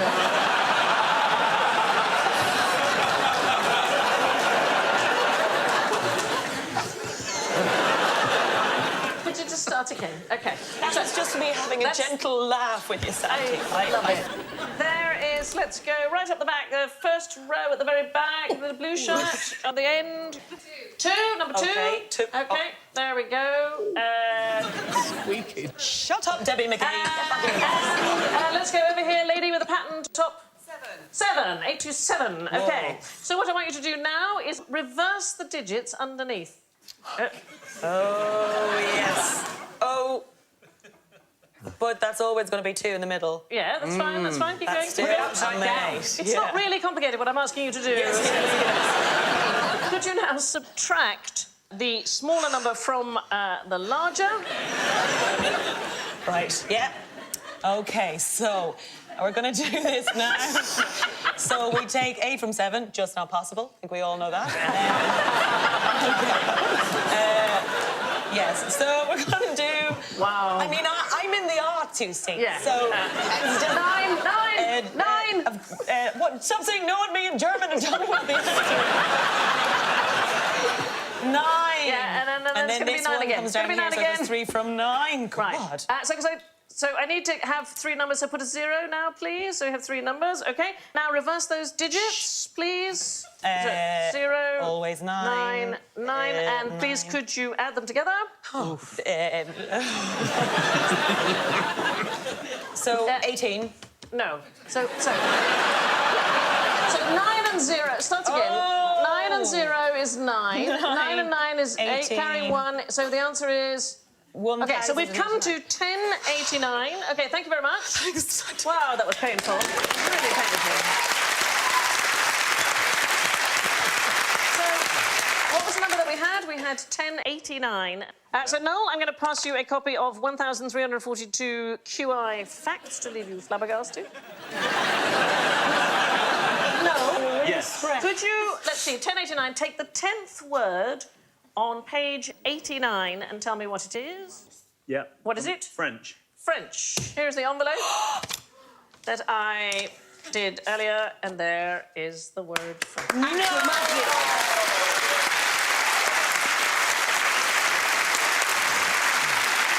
Ants, they kill 30 people a year. Jellyfish? What? How? Yeah. Luring them across the road. Yeah.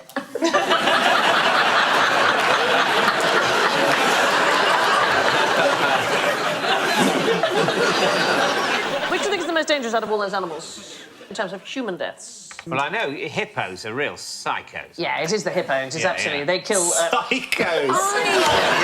Hippos are psycho, man. 2,900 people a year are killed by hippos. Really? So compare that to 6 people killed by sharks. You are 1,000 times more likely to drown in the sea than you are to be bitten by a shark, even in an area with sharks. You know that wonderful tune written by John Williams, the two-note theme to Jaws? He described it as grinding away at you just as a shark would do, instinctual, relentless, unstoppable.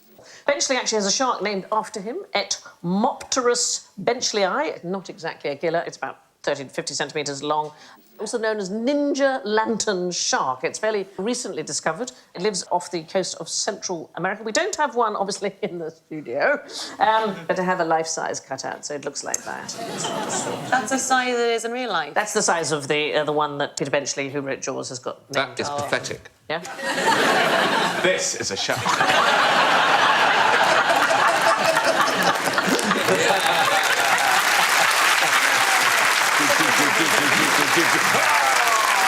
But you see, you can't help yourself but do the music. You immediately went... There's a thing. So he looks really nice and friendly there. He looks rather sweet. It's got lots of things on the side that says you shouldn't do, but it doesn't say don't swim with actual sharks. That is not the smallest shark, though, the one named after Benchley. The dwarf lantern shark is the smallest, and it grows to only about 15 centimetres. I'd say, you know, a couple of those on a pizza, a bit of tomato.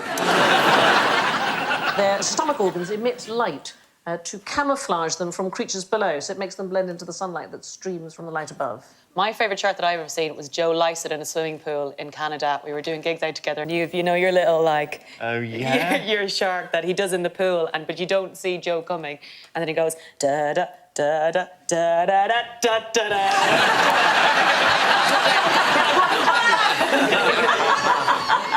There was a gay Jaws as well that I did, which was da-da-da-da. Scared of me? Shut up!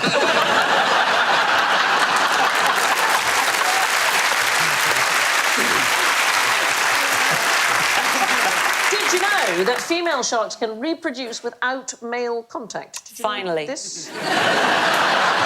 Living the dream. It is almost impossible to sneak up on a shark, and that's because they have eyes on the side of their head. They can see behind them just as well as they can see in front. I'm very...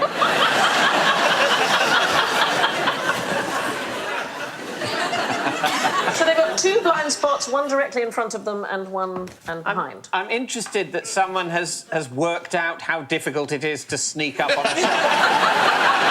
It involves someone seeing a shark and thinking, I tell you what, I'm going to sneak up on it. I'm going to give that shark the fright of its life. How's this for openers? What would you open with these? So let's have a quick look. I've got number 1 here.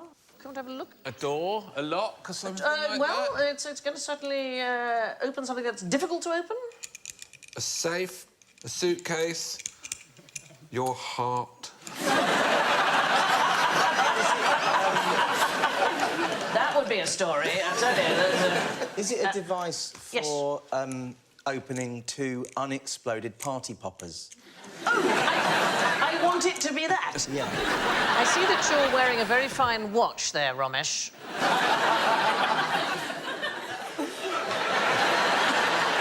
What do you think it might be? It's for a watch.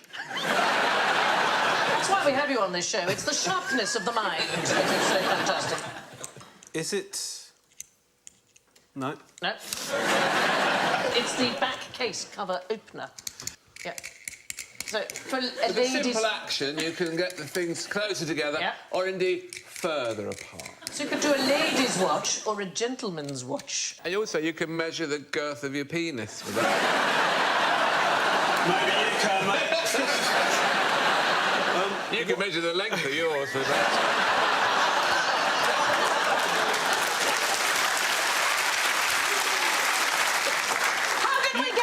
I just don't understand the applause of recognition from a member of the audience. Yes. What, do you actually know what do you do? I'm not sure your watch is worth opening. Thank you, Sandy. No, I feel a bit victimised. Sorry, I'm sorry. I don't mind people talking about my penis, but my watch. That's a step too far. OK, let's have a look at this one. You guys can have a look at that one and see what you think of that. Well, it's gynecological, isn't it? If we're opening something. It is opening something, but you may be at the wrong end. Is that for when you do a heart transplant, keeping the chest open? So this thing here is also used in the same area. So now you're talking. Yeah. Is it mouthy? It is mouthy, darling, yes. It's on the mouth side. Do you want to try that? So it's something to do with the mouth. So it's keeping the mouth... Yeah. So if you see, Matt, the thing that it's got, it ratchets open, but you would... Is that right? Yeah, that is. yeah. So what is that for? Turning the mouth into a letterbox or something? They can edit that out.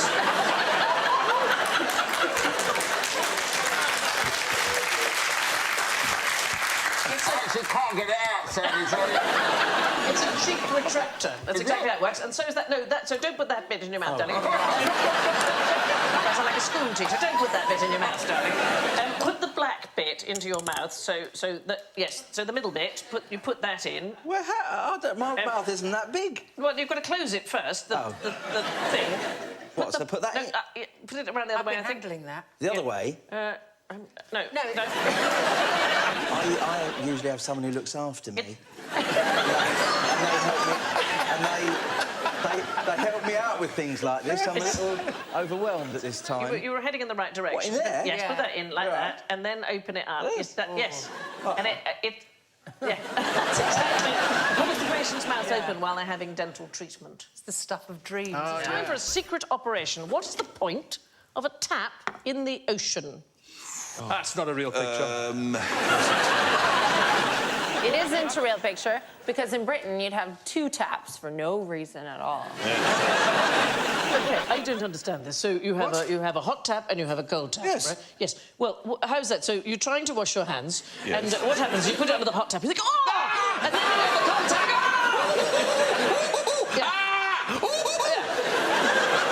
How is it the British haven't discovered there's a mixer tap? What is it? We get. Did you find that baffling when you arrived? I still find it baffling. And I don't understand radiators. Why you want to heat an entire house with a small, hot metal plate in the corner? It doesn't work. What would you do instead? We have forced air in Canada, otherwise you freeze to death. What do you have a what? Forced air, just you know, aircon. Forced air, aircon? Yes. Yeah. I've never heard the term. I'm 40, late 40s, and I don't...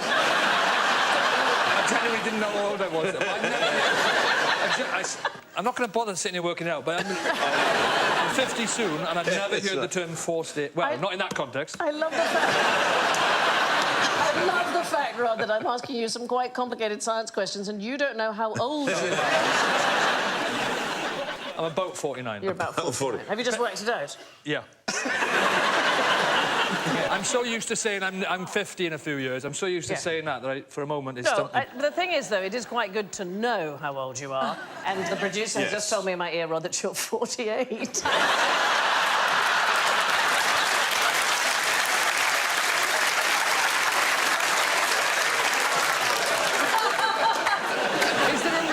Way to remember how old you are. Is there like a little, some kind of song I can sing or something? Or... I've never needed a mnemonic for my age, but I'm sure I can invent one.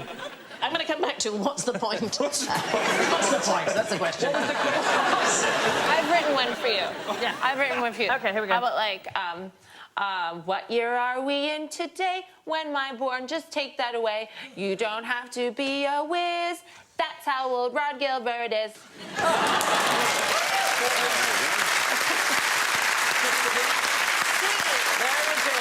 I just followed your poetic guidelines. I'm 48. At the risk of repetition, what is the point of a tapping session? Is it so that when sea levels rise, you can turn it off? I don't know. So it's not actually a water tap. It's not a There's tap. rather Oh, tap. so what else could you tap? What's another kind of tapping that people do when they're trying to listen in? There's a shark behind you. Yeah. Is it a wire when they put a wire, transatlantic radio communication wire? It's Cold War. It's called Operation Ivy Bells, and it took place from 1971 to 1981, and it was the USA wiretapping a Russian underseas cable. That thing, they're moving it into position there, is a giant tape recorder, and they just put it onto the wire. So the sailors on a submarine, the USS Halibut, located a Soviet cable. Halibut. They located a Russian cable off the Russian east coast, and they moved a 6-metre-long recording pod around it to track the communications. The thing I really like about it, because we're talking some years ago now, the device had to be updated every month, and so divers had to leave a submarine once a month and change the tapes. But it was hugely successful. It ran for a decade until a National Security Agency employee of the United States sold the information to the KGB. Spying was a lot more hassle back then when you've got to train a team of divers, get submarines. Yeah. Now you just need somebody's maiden name and their first pet's name and you're off. Yeah. If you're Russians, you just have to go and see Donald Trump and ask him.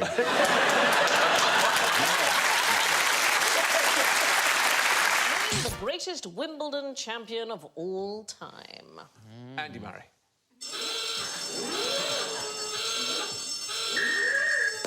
I think I would have said Sampras. Sorry. Sampras from Germany. Great Uncle Bulgaria. Is it a croquet player? Oh. Yes, it is a croquet player. Absolutely right. Professor Bernard Neal is the greatest Wimbledon champion of all time. He won the croquet championships 38 times. So if you think about it, Navratilova, Wimbledon singles 9 times. He won 38 times. He only took the sport up at the age of 40. Between 1963 and 2002, he won 37 titles out of a possible 40. Smacks of a drug cheat, that. What do you have to press on the red button to get coverage of the croquet? I've got a bit of croquet here, so... Alan, what colour do you want to be? Do you want to be red or blue or... Black. Black, here we go. Can I be the iron? Which way are you going to go? You're going to go right?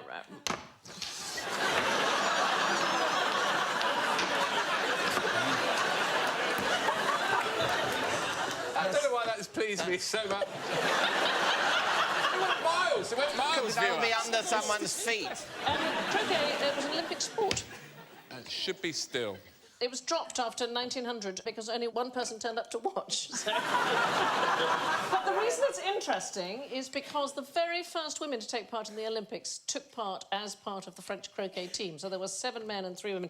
And it was thought to be rather racy because it was a game where men and women played on equal footing. There's a wonderful quote from the American Christian Review in 1878 said, "Croquet would lead to moral decline in American women, and consequences would include absence from church, immoral conduct, and eventually ruin." True, though. That's a very pessimistic view. Anybody know the connection between croquet and Pall Mall, the great street in London? They played croquet upon it? Yes, they did. It is, in fact, where croquet comes from. An Italian game, 17th century game called Palle Male. And both Pall Mall and the Mall were designed specifically to play this game. They whacked the ball up the course, and then they had to shoot a ball through a suspended hoop at the end, and that's where we begin to get much more like from. Quidditch. It is. The people who play actual Quidditch near where I live, they run around with broomsticks between their legs. None of them can fly. That is what leads inevitably to ruin. Yes. What do you think is the fattest animal in the world? Why did you look at me when you asked that question? Are you talking about body fat percentage or actually amount of fat? Yeah, body fat percentage. Oh, well, that could be a tortoise, because they hibernate. That's it. Yeah, but they don't hibernate, turns out. No. Don't they? And so for years, people were putting them in boxes and put them in the cupboard under the stairs, and they were just in solitary confinement. No, it's called an army cutworm moth, and they can achieve 72% body fat. It makes them the fattest animals on Earth, and they live in Yellowstone National Park, so it's not always cold there, but they do get themselves ready for the winter and store up the body fat, and then the bears eat them. What, the bears eat them while they're hibernating? They gorge on them just before winter sets in, so one bear can eat up to 40,000 moths in a day. So each moth is about 1 inch or 2 inches long, and each one is about half a calorie. That'd be a much more sinister John Lewis Christmas ad, wouldn't it? Just a bear feasting on tubby moths. Yeah. Do you know what I mean? Thousands of them. They eat loads and lots of nectar from wild flowers. They're known as miller moths, that's their nickname, because the fine scales in its wings, it rubs off easily. It reminds people of the dusty flower covering on a miller. But you can see them in Yellowstone National Park. Yes, boo-boo. Hey, boo-boo.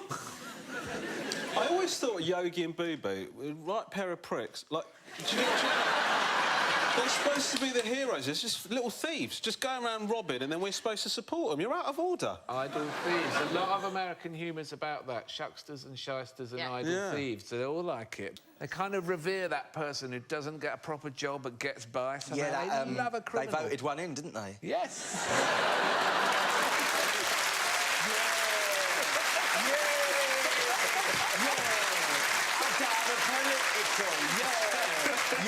I'm a political satirist now. I'm going to just stay here until it's news night. And where did we get to? Picnic baskets. Picnic basket? Thief! In the first episode, someone could have just come and shot them. Boo-boo, it's getting dark. I'm losing blood, Boo-boo. Don't go to sleep, Yogi! Don't go to sleep! I don't think I'm gonna make it, Boo-boo. I can see a great big picnic basket in the sky, Boo-boo.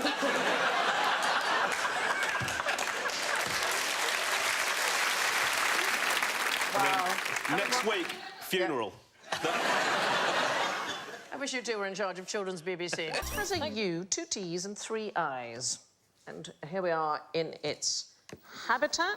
What I'd like, just before we continue, is some sort of deal that you're not going to make the klaxon The klaxon, noise. or you don't like that? Well, I think I'll just jump and it will be nerve-wracking. And I'll jump in your lap. You won't like it. Okay. None of it's good. So what I'll do, if it's...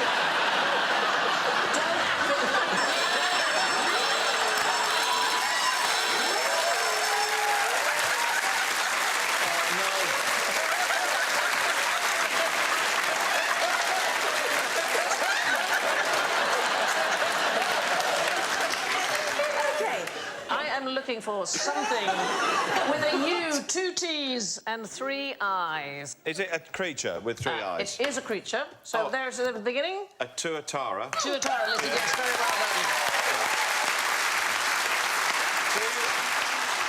done. It does have 3 eyes. Do you know any more about it? Have you seen one, or...? I have held one, yes. Right. It's, at gunpoint. It does have a sort of a third. Yes, it has a at the very top of its head. It's what's called a parietal eye, or possibly a pineal eye, but it can't actually see particularly well out of it. Mostly, it can distinguish light and darkness. Phil? There is a red circle around nothing on that lizard. This is eye. QI Trump-like ruse. It's there. Where? You can see it there. Yeah. That's a freckle! No, it's not. Fight! Right, if that's an eye, is that its old fella? It doesn't have 6 penises, if that's what you're saying. You know what? The weird thing is, that's his arse.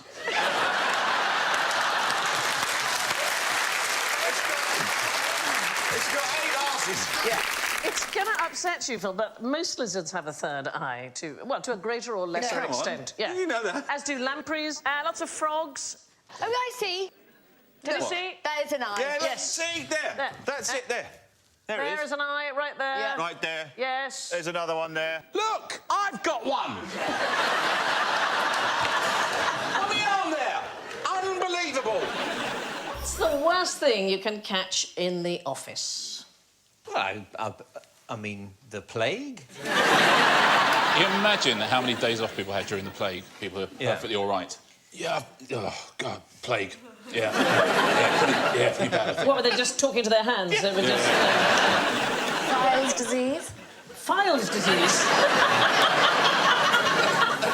Well, in fact, it's bad manners. Bad manners is the thing you're most likely to catch in an office. They did a study in 2015, and acts of rudeness apparently spread around an organisation a bit like a cold. And when rudeness starts, it tends to get worse over the course of a working day. It is the thing bugger off.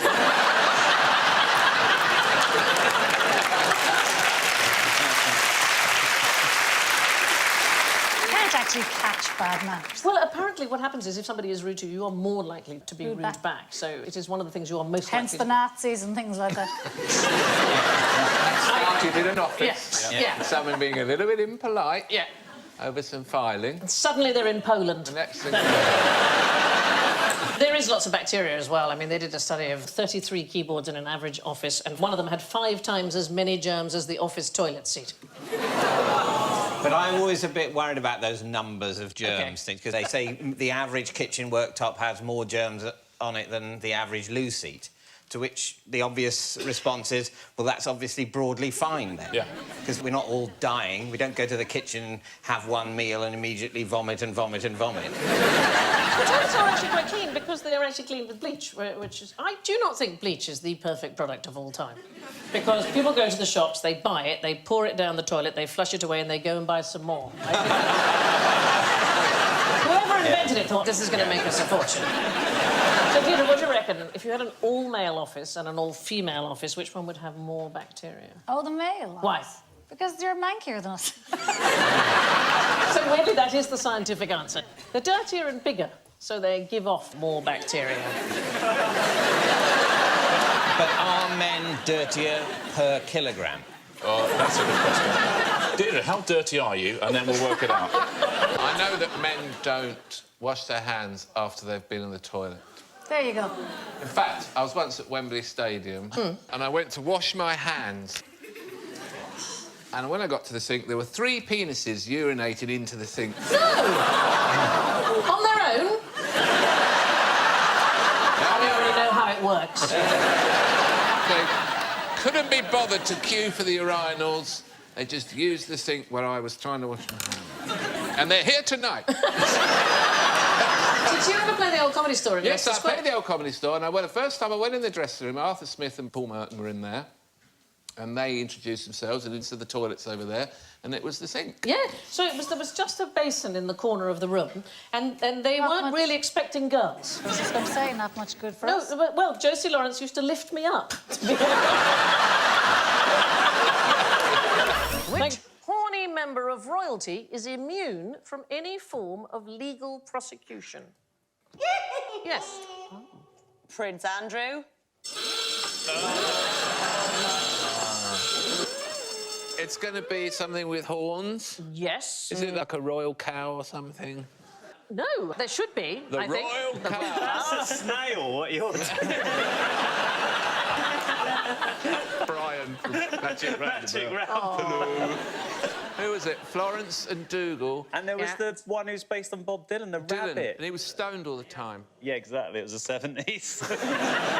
You were allowed to be stoned in a children's cartoon. Helen, did you say? Dylan, Yeah, Dylan, yeah. Dylan. Yes, we just said that. We said that. That person just woke up. He's absorbed. Dylan, I'm talking about Magic Roundabout! Dylan! The guy's just beginning to get the hang of mind reading. Mushroom! Potato! Come on out, horny member of royalty.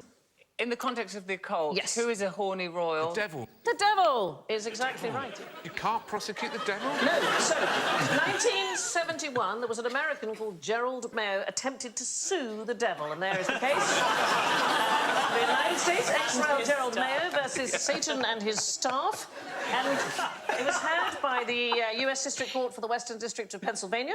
Mr. Mayo alleged Satan has, on numerous occasions, caused plaintiff misery and unwarranted threats. Against the will of the plaintiff, Satan has placed deliberate obstacles in his path and has caused the plaintiff's downfall. The first point that was raised by the judge, a man called Gerald J. Weber, was that he wasn't sure that they could prosecute Satan, as Satan was technically a foreign prince, and if sued, he might be able to claim immunity.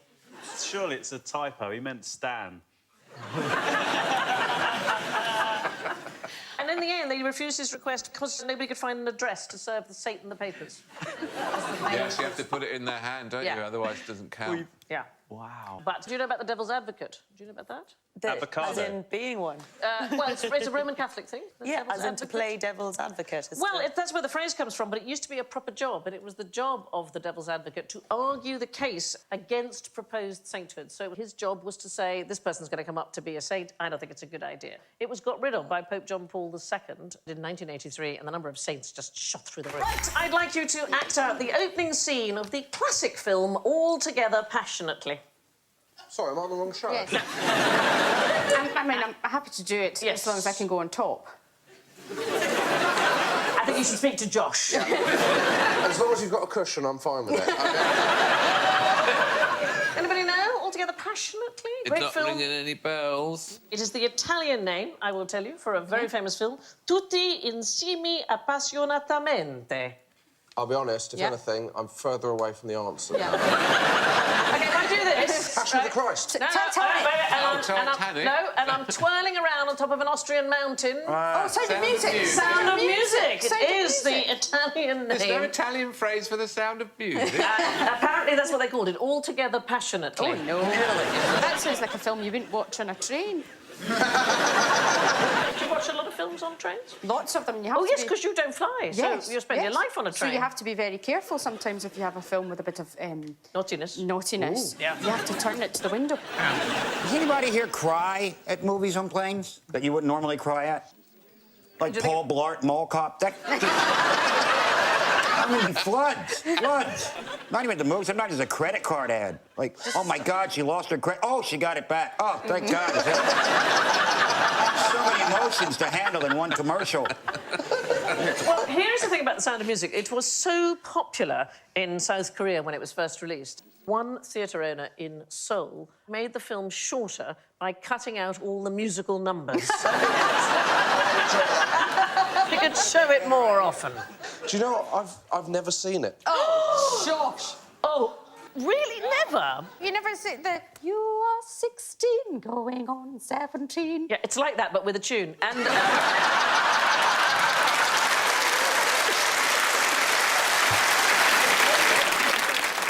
I was once lucky enough to meet Julie Andrews. It's the only time in my entire life I've been completely speechless. Because she wouldn't shut up. She just kept asking me what my favourite things were. It's very annoying.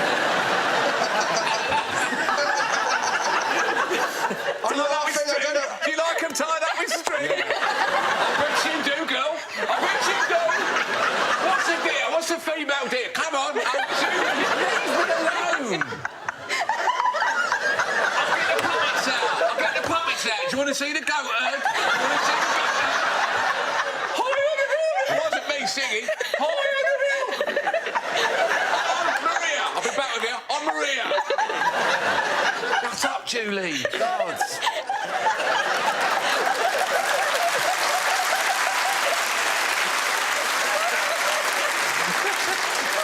I'll be honest, I understood none of that.